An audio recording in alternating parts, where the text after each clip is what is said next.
তো hello friend, good morning. আজকে চিকেনটা বানিয়েছি, সেটা তোমাদের সঙ্গে একটু শেয়ার করছি। দেখো, চিকেনটা নিয়েছি, চিকেনটা ধুয়েছি, আর কিছুটা চিকেন আলাদা করে রেখেছি। এটা একটু ছোটো ছোটো পিস করে কালকে আবার মেখে স্টু করে দেবো, ঠিক আছে।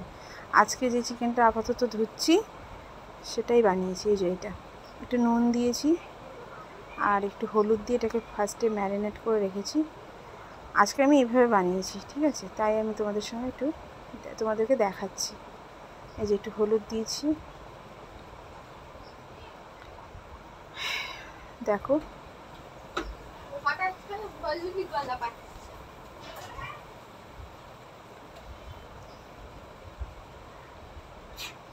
হলুদ দিয়ে একটু ম্যারিনেট করেছি ভালো করে।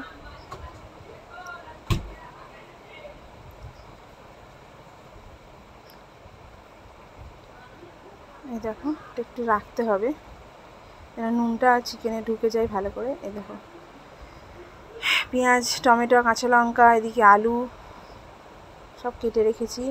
আর এই যে জিরেটা গুঁড়িয়েছি, ওর মধ্যে গুঁড়ানো ছিল, ওটাকে ঢেলে রেখেছি আলাদা। নিয়ে কড়াইতে একটু তেল দিয়েছি, আলুগুলো ফার্স্টে ভেজে নেব। এই যে গোলমরিচ গুঁড়ো, জিরে, ধনে গুঁড়ো, গুঁড়ো লঙ্কা আর পরিমাণ মতো নিয়ে নিয়েছি, কিছু কম না। আর একটু কাঁচা লঙ্কা দিয়েছি, আমার গুঁড়ো লঙ্কাতে অত ঝাল হয় না। তেলের মধ্যে আলুটা ছেড়ে নুন হলুদ অল্প একটু দিয়েছি, দিয়ে এটাকে একটু নাড়িয়ে চাড়িয়ে ভাজা ভাজা করেছি। একটু আলুটা ভেজে নিলে টেস্ট লাগে।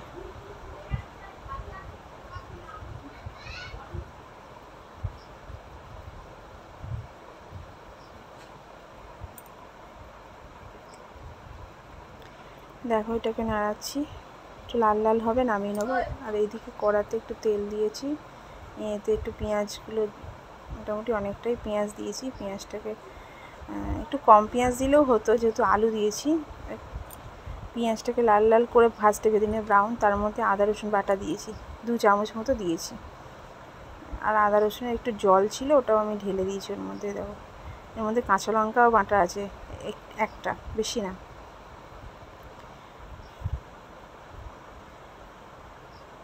নিয়ে দেখো, একটু এর মধ্যে নাড়াচাড়া করছি। পেঁয়াজটা অবশ্যই একটু ব্রাউন ভাব হবে, তারপরে দেবে।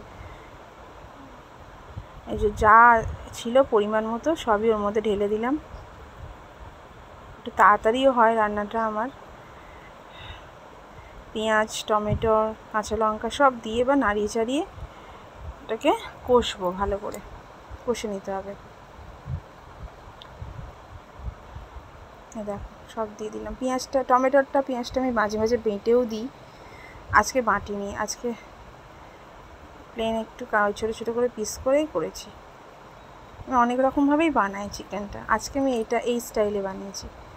দেখো, পুরো মশলাটাকে ওর মধ্যে করে কষিয়ে কষিয়ে শুকিয়ে নিয়েছি। এর মধ্যে এবার চিকেনগুলো দেবো। চিকেন দিয়েছি, দেখো, চিকেনটাকে দিয়ে নাড়িয়ে চাড়িয়ে একটু ওর সঙ্গে একটু মাখিয়ে নিয়েছি, নাড়িয়ে চাড়িয়ে নিলাম। একটু খানিকক্ষণ পর আলুটাও দিয়ে দিলাম,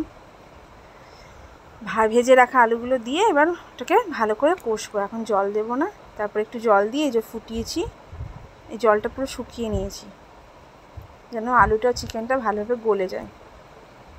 দেখো, লাস্টে একটু গরম মশলা দেবো, যখন সব গলে যাবে একটু গরম মশলা দিয়ে ফুটিয়ে নামিয়ে নেব।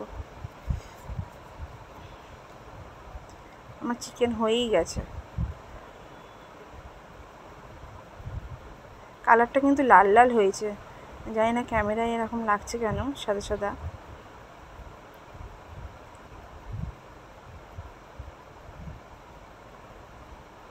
দেখো, আর হ্যাঁ বন্ধুরা, চিকেনটা কিন্তু ঝাল মোটেও হয়নি, খেয়েছি আমরা, যখন খেলাম তখন দেখছি ঝাল বেশি হয়নি। আমি তো ভাবলাম খুব বেশি ঝাল হয়ে যাবে, তো গুঁড়ো লঙ্কাতেও সেরকম ঝাল নেই, কাঁচা লঙ্কাগুলোও সেরকম ঝাল নেই। যে ফুটিয়ে নিয়ে নামিয়ে নিয়েছি, দেখো এরকম দেখতে হয়েছে।